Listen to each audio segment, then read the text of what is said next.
Hello aspirants. हमने आज से शुरू किया है यूजीसी नेट के लिए इतिहास का फर्स्ट जो है इकाई, उसको हमने शुरू किया है। और इसकी पहली इकाई में जो है हम अध्ययन करेंगे प्राचीन भारतीय इतिहास के स्रोत, the source of unsigned Indian history. यानी प्राचीन भारतीय इतिहास के स्रोत, क्या क्या स्रोत हैं उसके और क्या उनका यूज़ है। ठीक, तो मानव अतीत को संजोए रखने का एकमात्र स्रोत क्या है? इतिहास है।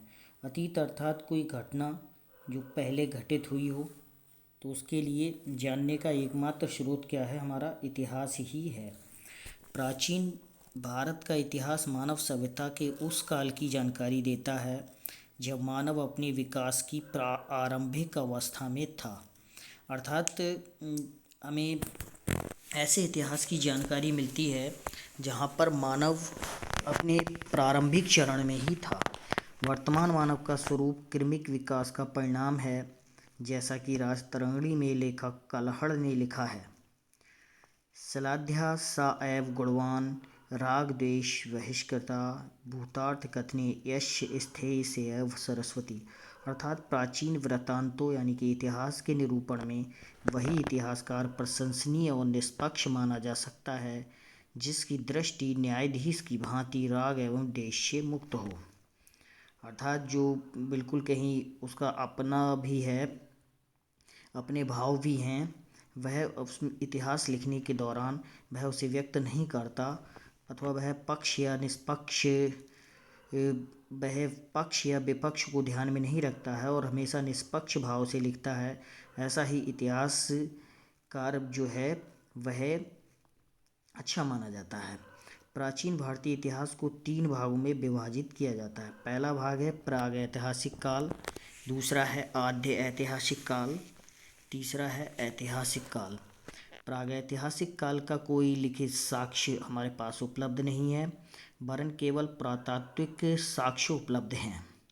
मतलब जो उस टाइम की जो वस्तुएं हैं जो प्राप्त होती हैं उत्खनन के द्वारा, उनके आधार पर हमें केवल साक्ष्य उपलब्ध होते हैं, लेकिन उसका लिखित कोई प्रमाण उपलब्ध नहीं है।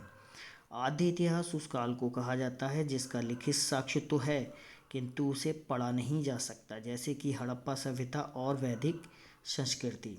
ऐतिहासिक काल उस काल को कहा जाता है जिसके पुरातात्विक एवं साहित्यिक दोनों साक्ष्य उपलब्ध हैं। इस प्रकार प्राचीन भारत के इतिहास के प्रमुख स्रोत हैं पुरातात्विक स्रोत, साहित्यिक स्रोत एवं विदेशी यात्रियों के वर्णन। और दूसरा दिया है हमारा, ऐसी वस्तुएं मिलने लगती हैं जो वर्तमान में प्रयुक्त होती हैं। पुरातात्विक स्रोतों में सबसे पहले हम पढ़ेंगे, पुरातात्विक स्रोतों से प्राचीन इतिहास की प्रमाणिक जानकारी मिलती है। इसके अंतर्गत अभिलेख हैं, स्मारक भवन हुए, आपके सिक्के, मूर्तियाँ, चित्रकला, मोहरें आदि अवशेष आते हैं। सर मार्टिमर व्हीलर के अनुसार पुरातत्ववेत्ता केवल वस्तुओं को ही नहीं खोदता अपितु वह मनुष्यों को भी खोदता है। मतलब इसके नीचे अवशेष मिलते हैं, हड्डियाँ मिलती हैं, वह तथ्यों का अन्वेषक होता है। कौन? पुरातत्ववेत्ता। वह तथ्यों का अन्वेषक अर्थात खोजकर्ता होता है। गार्डन चाइल्ड ने लिखा है, भौतिक अवशेषों के माध्यम से मानव के क्रियाकलापों का ज्ञान ही पुरातत्व है।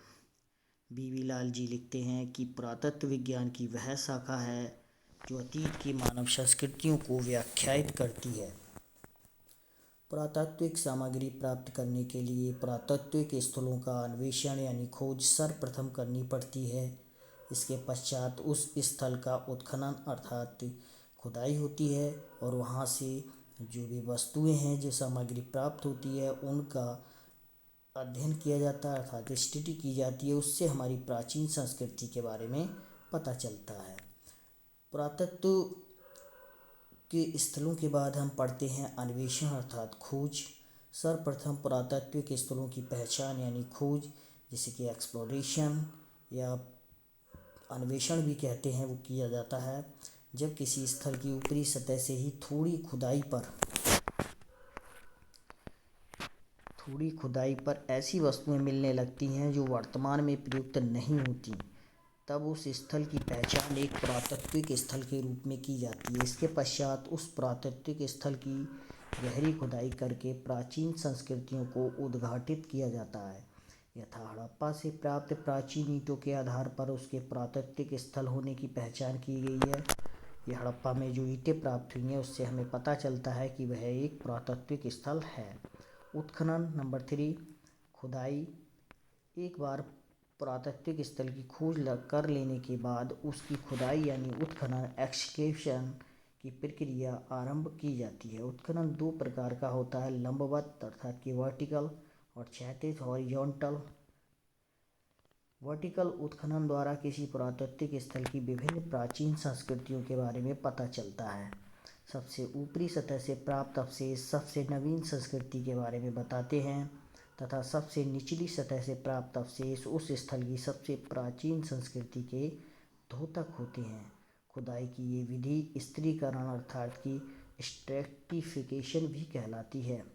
इस प्रकार हम कह सकते हैं कि लंबवत उत्खनन से विभिन्न संस्कृतियों का कालक्रम ज्ञात होता है।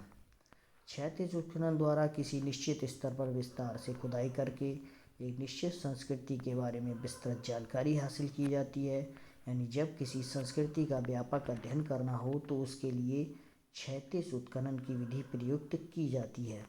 हड़प्पा सभ्यता के कई नगरों का क्षैतिज उत्खनन किया गया है और वहां से प्राप्त अवशेषों के आधार पर हड़प्पा की नगरीय संरचना और उसकी सभ्यता एवं संस्कृति की व्याख्या सफलतापूर्वक की गई है। नंबर 4, अभिलेख। प्राचीन भारत के अधिकांश अभिलेख शिलाओं पर हैं। स्तंभों, ताम्रपत्रों, दीवारों तथा प्रतिमाओं पर उत्कीर्ण हैं अर्थात खुदे हुए हैं। सबसे प्राचीन अभिलेखों में मध्य एशिया के बोगसकोई से प्राप्त अभिलेख प्रमुख हैं। इन पर वैदिक देवता जैसे कि इंद्र, मित्र, वरुण और नासत्य के नाम मिलते हैं। इनसे ऋग्वेद की तिथि ज्ञात करने में मदद मिलती है। भारत में सबसे प्राचीन अभिलेख जो हैं वो अशोक के हैं, जो लगभग 300 ईसा पूर्व के हैं। D.R. भंडारकर ने केवल अभिलेखों के आधार पर ही अशोक का इतिहास लिखने का सफल प्रयास किया है। अशोक के अभिलेख ब्राह्मी, खरोष्टी, यूनानी तथा अरमाइक लिपियों में मिले हैं। गाइस, वीडियो पसंद आया हो तो चैनल सब्सक्राइब कर दें, लाइक कर दें चैनल और ज़्यादा से ज़्यादा शेयर कर दें, जिससे आपकी ही तरह और भी एस्पिरेंट्स को इसका लाभ मिले। जय हिंद, जय भारत।